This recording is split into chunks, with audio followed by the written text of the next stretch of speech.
안녕하세요. 애나의 다락방 라디오입니다. 여러분은 소설 속 한 문장이 선명한 사진이나 그림처럼 지워지지 않는 한 장면으로 각인된 경험 있으신가요? 저에게는 이 문장이 그렇습니다. 산허리는 온통 메밀밭이어서 피기 시작한 꽃이 소금을 뿌린 듯이 흐뭇한 달빛에 숨이 막힐 지경이다. 바로 오늘 읽어드릴 소설 이효석 작가님의 메밀꽃 필 무렵에 나오는 너무나 유명한 문장이죠. 소설에 묘사된 봉평에서 대화까지의 80리길은 한국 문학 작품들 속 가장 아름다운 길이라 꼽히기도 합니다. 허생원과 동희는 이야기에 암시된 것처럼 정말 부자관계가 맞을까? 그리고 허생원은 성서방네 처녀를 다시 만나게 되었을까? 만났다면 그 세 사람은 이후 어떻게 되었을까? 요즘 드라마들에서 유행하는 열린 결말의 시초가 아마도 메밀꽃 필 무렵이 아닐까 싶은데요. 우리나라의 자연을 한 폭의 그림처럼 묘사한 장면들부터 그 풍경 속 주인공들의 운명까지 독자로 하여금 한없이 상상하게 만드는 아름다운 소설 메밀꽃 필 무렵. 전편 낭독이니까 끝까지 들어주세요.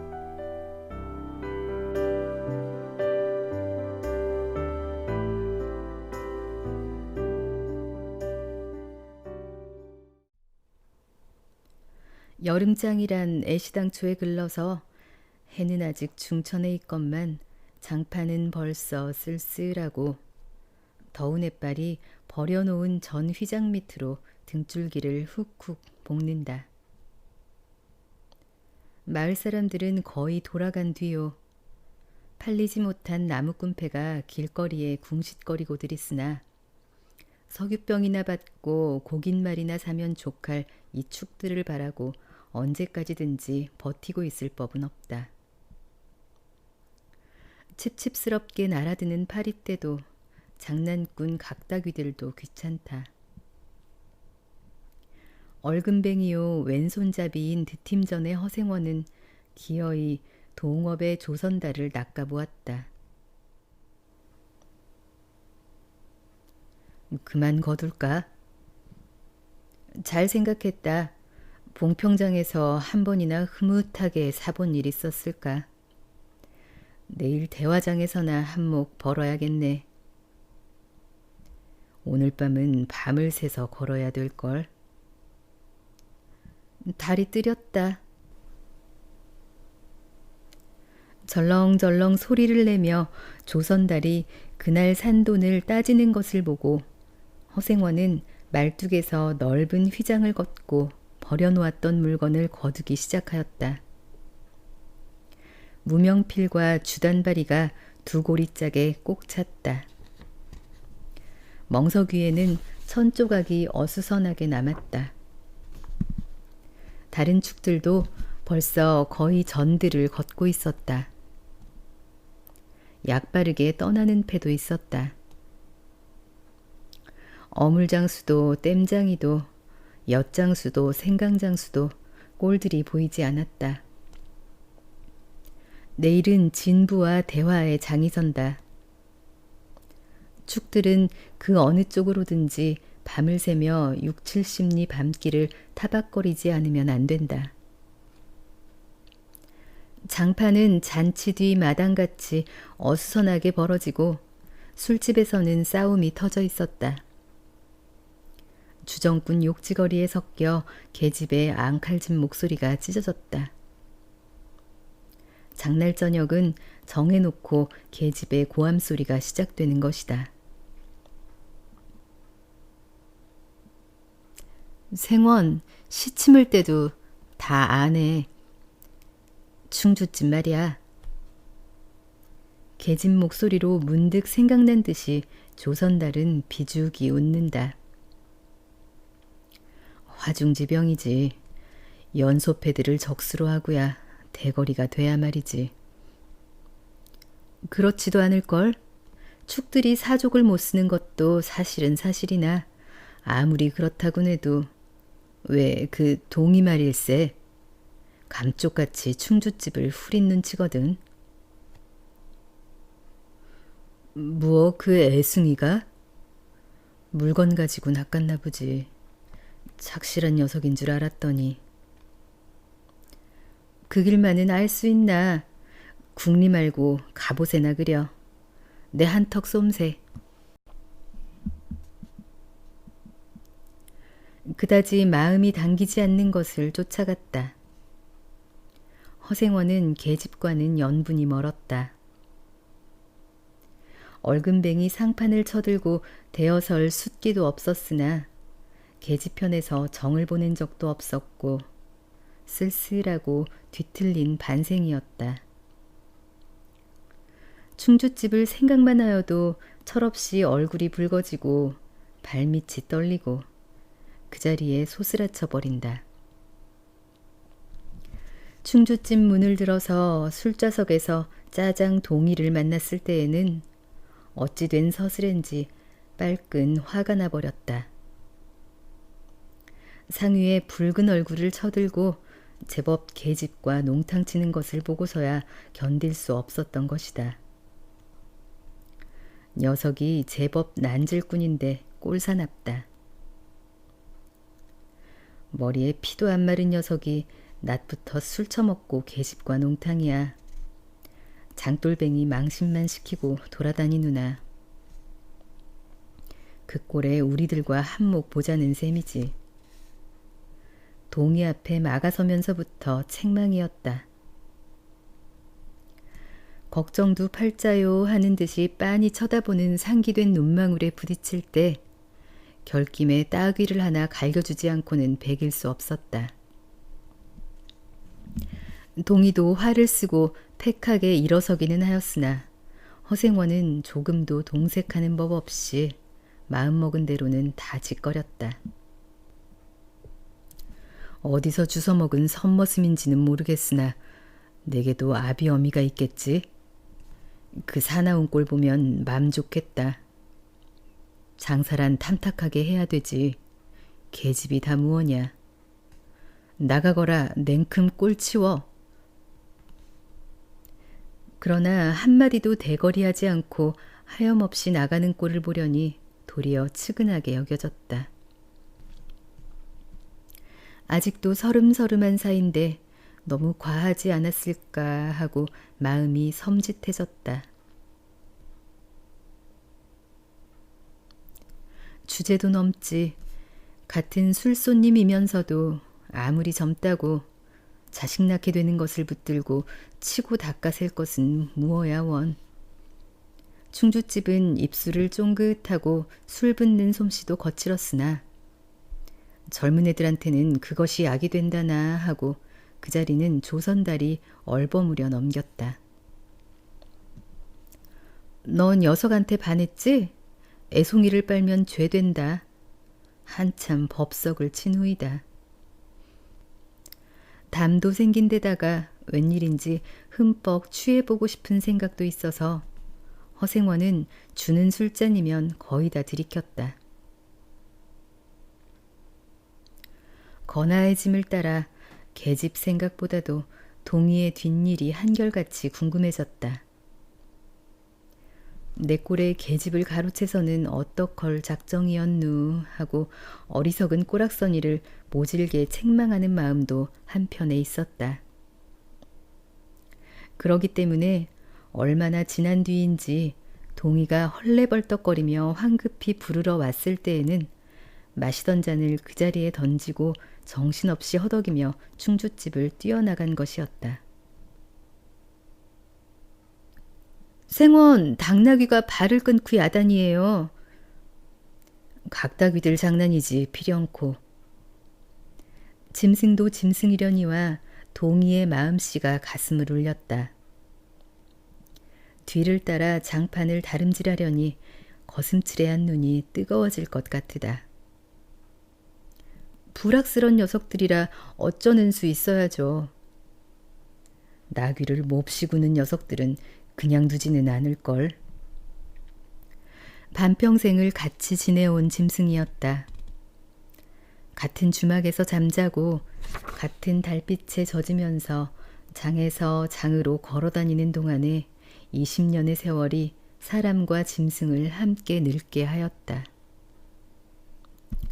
까스러진 목뒤털은 주인의 머리털과도 같이 바스러지고 개진개진 젖은 눈은 주인의 눈과 같이 눈곱을 흘렸다. 몽당비처럼 짧게 슬리운 꼬리는 파리를 쫓으려고 기껏 휘저어 보아야 벌써 다리까지는 닿지 않았다. 달아 없어진 굽을 몇 번이나 도려내고 새철을 신겼는지 모른다. 굽은 벌써 더 자라나기는 틀렸고 달아버린 철 사이로는 피가 빼질시 흘렀다. 냄새만 맡고도 주인을 분간하였다. 호소하는 목소리로 야단스럽게 울며 반겨한다. 어린아이를 달래듯이 목덜미를 어루만져 주니 나귀는 코를 벌름거리고 입을 투르럭거렸다. 콧물이 튀었다. 허생원은 짐승 때문에 속도 무던히는 썩였다. 아이들의 장난이 심한 눈치여서 땀배인 몸뚱어리가 부들부들 떨리고 좀채 흥분이 식지 않는 모양이었다. 굴레가 벗어지고 안장도 떨어졌다. 요 몹쓸 자식들 하고 허생원은 호령을 하였으나 패들은 먼저 주랭랑을 놓은 뒤요 몇 남지 않은 아이들이 호령에 놀래 비슬비슬 멀어졌다. 우리들 장난이 아니유. 암놈을 보고 저 혼자 발광이지. 코 흘리게 한 녀석이 멀리서 소리를 냈다. 그 녀석 말투가. 김첨지 당나귀가 가버리니까 온통 흙을 차고 거품을 흘리면서 미친 소같이 날뛰는걸. 꼬리 우스워 우리는 보고만 있었다우. 배를 좀 보지. 아이는 앙돌아진 투로 소리를 치며 깔깔 웃었다. 허생원은 모르는 결에 낯이 뜨거워졌다. 묻 시선을 막으려고 그는 짐승의 배 앞을 가리워 서지 않으면 안 되었다. 늙은 주제에 암샘을 내는 셈이야 저놈의 짐승이. 아이의 웃음소리에 허생원은 주춤하면서도 기어이 견딜 수 없어 채찍을 들더니 아이를 쫓았다. 쫓으려거든 쫓아보지. 왼손잡이가 사람을 때려. 줄다름에 달아나는 각다귀에는 당하는 재주가 없었다. 왼손잡이는 아이 하나도 후릴 수 없다. 그만 채찍을 던졌다. 술기가 돌아 몸이 유난스럽게 화끈거렸다. 그만 떠나세. 녀석들과 어울리다가는 한이 없어. 장판의 각다귀들이란 어른보다도 더 무서운 것들인걸. 조선달과 동이는 각각 제 나귀에 안장을 얹고 짐을 싣기 시작하였다. 해가 꽤 많이 기울어진 모양이었다.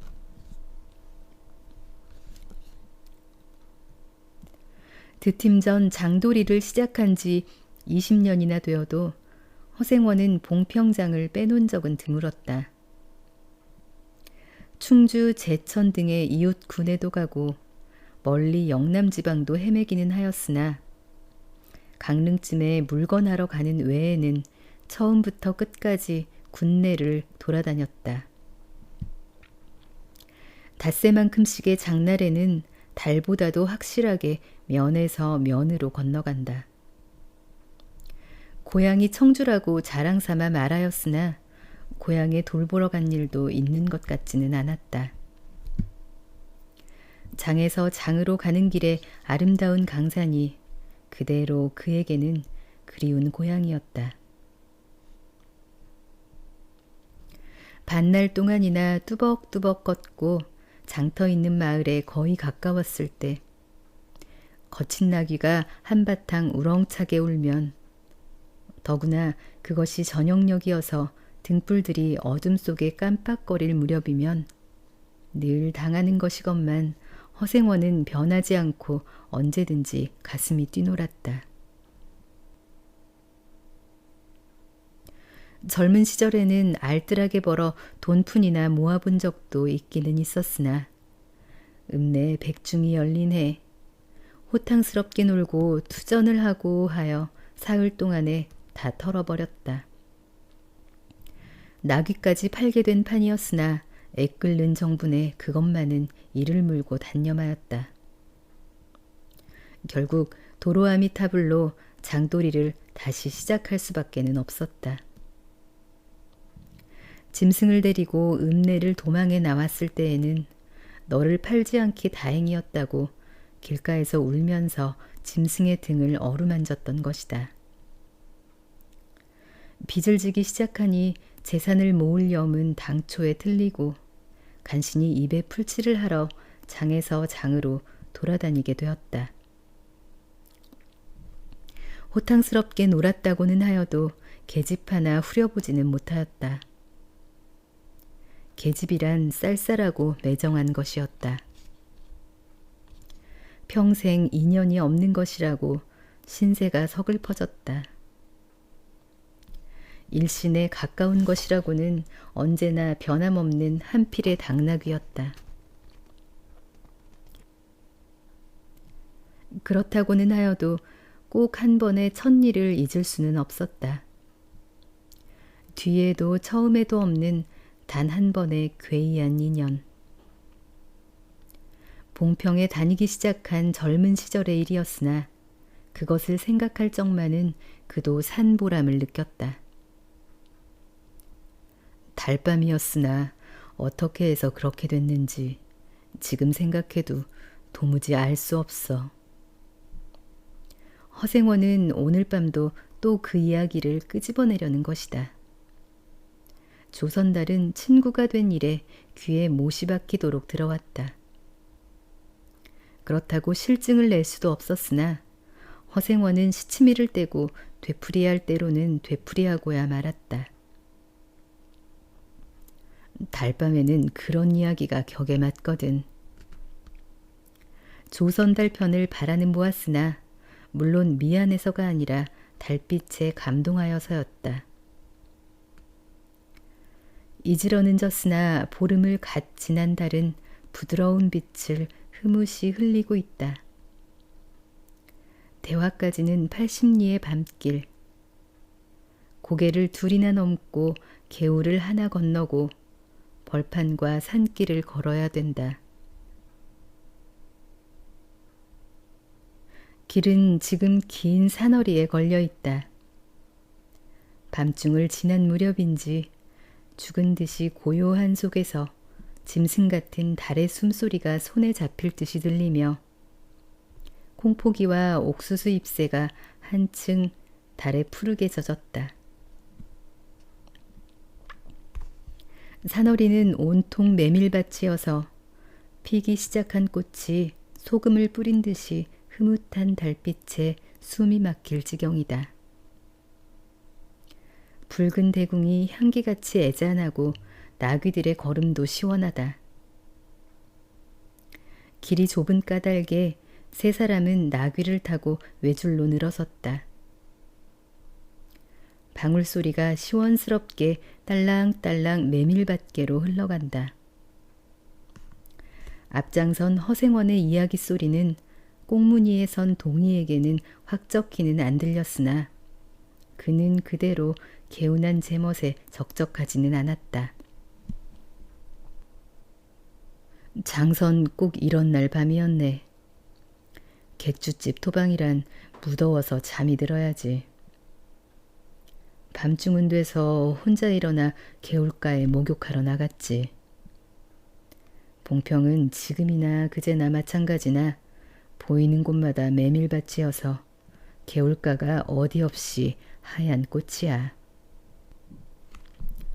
돌밭에 벗어도 좋을 것을 달이 너무도 밝은 까닭에 옷을 벗으러 물방앗간으로 들어가지 않았나. 이상한 일도 많지. 거기서 난데없는 성서방네 처녀와 마주쳤단 말이네. 봉평 써야 제일 가는 일색이었지. 발자에 있었나 보지. 아무렴 하고 응답하면서 말머리를 아끼는 듯이 한참이나 담배를 빨 뿐이었다. 구수한 자줏빛 연기가 밤 기운 속에 흘러서는 녹았다. 날 기다린 것은 아니었으나 그렇다고 달리 기다리는 논팽이가 있는 것도 아니었네. 처녀는 울고 있단 말이야. 짐작은 되고 있었으나 성서방네는 한창 어려워서 들고 날 판인 때였지. 한 집안 일이니 딸에겐들 걱정이 없을 리 있겠나. 좋은 데만 있으면 시집도 보내련만 시집은 죽어도 싫다지. 그러나 처녀란 울 때같이 정을 끄는 때가 있을까. 처음에는 놀라기도 한 눈치였으나 걱정했을 때는 누그러지기도 쉬운 듯해서 이럭저럭 이야기가 되었네. 생각하면 무섭고도 기막힌 밤이었어. 제천인지로 주랭랑을 놓은 건 그 다음 날이었다. 다음 장도막에는 벌써 온 집안이 사라진 뒤였네. 장판은 소문에 발끈 뒤집혀 오죽해야 술집에 팔려가기가 상수라고 처녀의 뒷공론이 자자들 하단 말이야. 제천 장판을 몇 번이나 뒤졌겠나. 하나 처녀의 꼴은 꿩궈 먹은 자리야. 전날 밤이 마지막 밤이었지. 그때부터 봉평이 마음에 든 것이 반평생을 두고 다니게 되었네. 평생인들 잊을 수 있겠나. 수주았지. 그렇게 신통한 일이란 쉽지 않어. 항용 못난 것 얻어 새끼 낳고 걱정 늘고 생각만 해도 진절이 나지. 그러나 늙음악바지까지 장돌뱅이로 지내기도 힘드는 노릇 아닌가. 난 가을까지만 하고 이 생애와도 하직하려네. 대화쯤에 조그만 전빵이나 하나 버리고 식구들을 부르겠어. 사시장천 뚜벅뚜벅 걷기란 여간이래야지. 옛 처녀나 만나면 같이나 살까. 난 거꾸러질 때까지 이 길 걷고 저 달 볼 테야. 산길을 벗어나니 큰 길로 튀어졌다. 꽁무니의 동이도 앞으로 나서 나귀들은 가로 늘어섰다. 총각도 젊겠다. 지금이 한창 시절이렸다. 충주집에서는 그만 실수를 해서 그 꼴이 되었으나 설게 생각 말게. 천만에요. 되려 부끄러워요. 계집이란 지금 웬 제격인가요? 자나깨나 어머니 생각뿐인데요. 허생원의 이야기로 실심해한 끝이라 동희의 어조는 한풀 수그러진 것이었다. 아비 어미란 말에 가슴이 터지는 것도 같았으나 제겐 아버지가 없어요. 피부치라고는 어머니 하나뿐인거려. 돌아가셨나? 당초부터 없어요. 그런 법이 세상에. 생원과 선달이 야단스럽게 껄껄들 웃으니 동희는 정색하고 우길 수밖에는 없었다. 부끄러워서 말하지 않으려 했으나 정말이에요.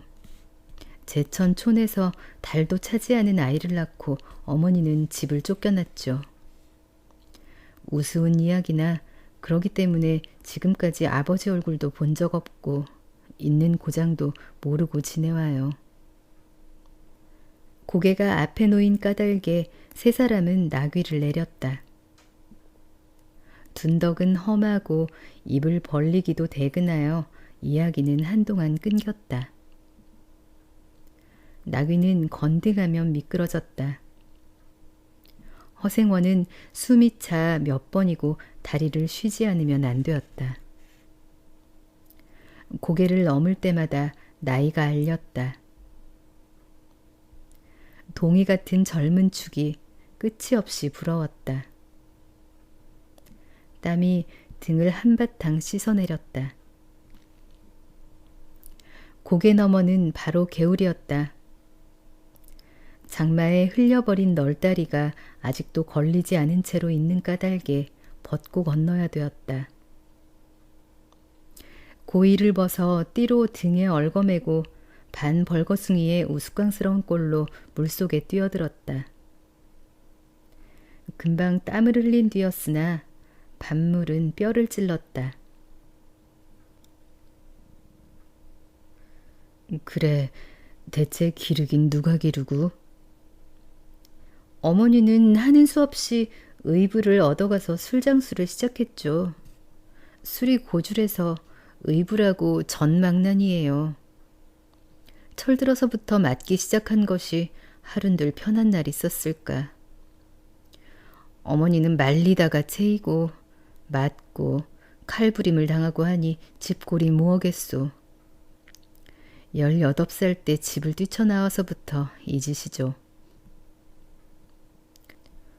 총각낫새론 동이 묻어나다고 생각했더니 듣고 보니 딱한 신세로군. 물은 깊어 허리까지 채었다. 속물살도 어지간히 새인데다가 발에 채이는 돌멩이도 미끄러워 금시에 훌칠 듯하였다. 나귀와 조선달은 재빨리 거의 건넜으나 동이는 허생원을 붙드느라고 두 사람은 훨씬 떨어졌다. 모친의 친정은 원래부터 제천이었던가? 원걸요. 시원스리 말은 안 해주나 봉평이라는 것은 들었죠. 봉평? 그래, 그 아비성은 무엇이고? 알 수 있나요? 도무지 듣지를 못했으니까. 그렇겠지. 하고 중얼거리며 흐려지는 눈을 까물까물하다가 허생원은 경망하게도 발을 빗디뎠다. 앞으로 꼬꾸라지기가 바쁘게 몸째 풍덩 빠져버렸다. 허비적거릴수록 몸을 걷잡을 수 없어 동이가 소리를 치며 가까이 왔을 때는 벌써 퍼그나 흘렀었다. 옷째 쫄짝 젖으니 물에 젖은 개보다도 더 참혹한 꼴이었다. 동이는 물속에서 어른을 헷깝게 업을 수 있었다. 젖었다고는 하여도 여인 몸이라 장정 등에는 오히려 가벼웠다. 이렇게까지 해서 안 됐네. 내 오늘은 정신이 빠진 모양이야. 염려하실 것 없어요. 그래, 모치는 아비를 찾지 않는 눈치지? 늘 한번 만나고 싶다고는 하는데요. 지금 어디 계신가? 의부와도 갈라져서 제천에 있죠. 가을에는 봉평에 모셔오려고 생각 중인데요. 이를 물고 벌면 이럭저럭 살아갈 수 있겠죠. 아무렴 기특한 생각이야. 가을이랬나? 동이의 탐탁한 등허리가 뼈에 사무쳐 따뜻하다.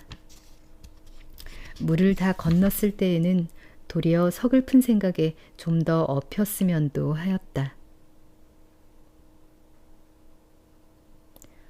진종일 실수만 하니 웬일이요, 생원?